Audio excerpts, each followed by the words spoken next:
How to perfectly fail UPSC. देखिए, कुछ चीज़ें ऐसी हैं जो आपको अपनी यूपीएससी जर्नी में बिल्कुल नहीं करनी, जिसकी वजह से ये श्योर श्योर गारंटी है that you will fail this exam. Number one ये है, बहुत ज़्यादा पढ़ना। देखिए, लोगों को ये मिसकंसेप्शन है कि यूपीएससी वाले 24-24 घंटे पढ़ते रहते हैं, सोते नहीं हैं, आउटिंग्स पे नहीं जाते हैं और इस एग्जाम में इतना पढ़ना है, इसलिए वो अपने आप को ओवर बर्डन कर लेते हैं। कम पढ़ना है लेकिन इफेक्टिव पढ़ना है। एक सोर्स के लिए, एक सब्जेक्ट के लिए एक सोर्स और उसको मल्टीपल टाइम्स रिवाइज। रिवीजन से याद आया, दूसरी बड़ी गलती, सिर्फ पढ़ते जाना, रिवीजन ना करना। अगर आप ये सोच रहे हैं कि आप इस एग्जाम में सिर्फ पढ़ाई करेंगे, बहुत पढ़ाई करेंगे, नए नए रिसोर्सेज पढ़ते जाएंगे, एक लीनियर तरीके से पढ़ाई करते रहेंगे तो एग्जाम निकल जाएगा, ये बहुत बड़ा मिसकंसेप्शन है। अगर आप पिछला वाला नहीं रिवाइज कर पा रहे हो तो कोई पॉइंट नहीं है इतना गधों की तरह मेहनत करने का। तीसरी चीज, आंसर राइटिंग बिल्कुल ना करना। मैंने ये देखा है कि बहुत लोग इस प्रिपरेशन को सिर्फ उस नज़रिए से पढ़ते हैं कि हम प्रीलिम्स क्वालिफाई कर लें, हम एमसीक्यू सॉल्व कर लें।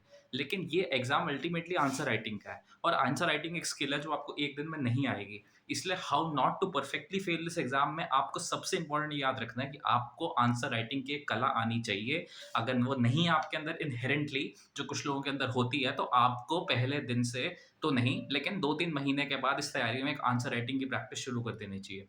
चौथी चीज़, अच्छे नोट्स ना बनाना। हैफ़-अ-ज़ार्ट तरीके से पढ़ना, लेकिन अच्छे स्ट्रक्चर्ड तरीके से नोट्स ना बनाना, जो अल्टीमेटली आपको एग्ज़ाम में रिप्रोड्यूस करने में, specially in the mains examination, काफ़ी हेल्प करेंगे।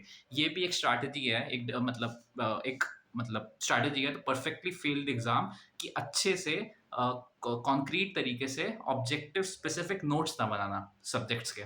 और लास्ट में सबसे बड़ी गलती जो स्टूडेंट्स ये करते हैं, वो है मेंटल प्रेशर को हैंडल ना कर पाना, ओवर थिंकिंग करना, रिजल्ट के बारे में ओवर सोचना। उसकी वजह से during the process of studying anxiety और स्ट्रेस के हार्मोन्स को बिल्ड करना करना बॉडी में, जिसकी वजह से प्रोडक्टिविटी डिक्लाइन कर जाती है। ऐसा इसलिए, again back to the number one point, कि स्टूडेंट्स को ये लगता है कि बहुत पढ़ेंगे तो हो जाएगा, बट वो ये नहीं समझते कि अगर माइंड को काम रखेंगे, थिंकिंग करेंगे तो हो जाएगा। और जाते जाते एक और चीज़, थिंकिंग से याद आया, इस एग्ज़ाम में ओरिजिनल थिंकिंग बहुत ज़रूरी है।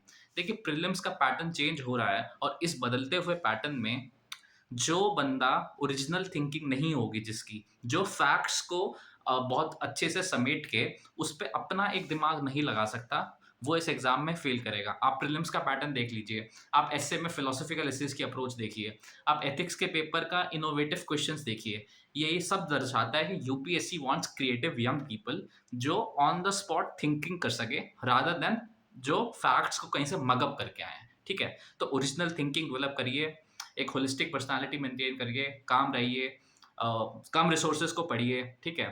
एंड रिविजन करिए, आंसर राइटिंग करिए, ठीक है? एंड अल्टीमेटली अच्छे से नोट्स बनाइए और उनको रिवाइज कीजिए एग्जाम से पहले, तो आई एम श्योर ये एग्जाम आपका निकल जाएगा। ठीक है? बहुत बहुत शुक्रिया इस वीडियो को एंड तक सुनने के लिए। डिस्क्रिप्शन में टेलीग्राम लिंक है, join that, and all the best for your examination. Thank you.